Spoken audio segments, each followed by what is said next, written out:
எதிர்க்கட்சியினர் வெளிநடப்பு செய்தனர். அவர்கள் சரி திரும்பி வராமல் சென்று விடுவார்கள் என்று நினைத்தேன். ஏன்னால் இது முக்கியமான அறிக்கை.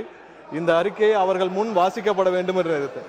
ஏனென்றால் 2009 காலகட்டத்திலேயே இது முறையாக கையாளப்பட்டிருந்தால் இவ்வளவு பெரிய இக்கட்டான சூழ்நிலை அந்த மக்களுக்கு ஏற்பட்டிருக்காது. அது இல்லாமல் 2021 புலிகள் காப்பகமாக அறிவிக்கப்பட்ட போதும் இது முறையாக கையாண்டப்பட்டிருக்கணும்.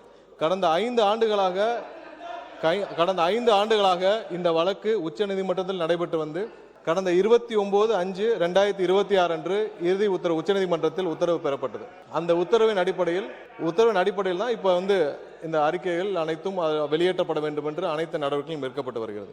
கண்டிப்பாக தமிழக அரசு, தமிழக முதல்வர் இதில் உத்தரவிட்டதன் அடிப்படையில் தேவையான அனைத்து நடவடிக்கைகளும் இந்த அரசு மேற்கொள்ளப்பட்டு வருகிறது. உச்சநீதிமன்றத்தில் வழக்குகளுக்கான அனைத்து நடவடிக்கைகளும் பதிவு செய்யப்பட்டுள்ளது. வர புதன்கிழமை இந்த வழக்கு விசாரணைக்கு எடுத்துக்கொள்ளப்படுகிறது. ஸோ அது சம்பந்தமாக அனைத்து விதத்திலும் சட்டப்பூர்வமாக எதெல்லாம் திமுக அரசு செய்த தவறோ இல்லை கடந்த ஆண்டுகளில் செய்யப்பட்ட தவறோ, அதாவது புரட்சி தலைவர் சொல்லியிருப்பார், நீங்களும் உங்களுக்கும் இதே அவையில் பதிவு செய்திருப்பார். அதாவது தீமைகள் எந்த வகையில் தீமைகள் தமிழகத்துக்கு வந்திருந்தாலும் அது தீய சக்தி திமுக மூலமாக தான் வந்திருக்கும். அவையிலேயே பதிவு செய்திருப்பார்.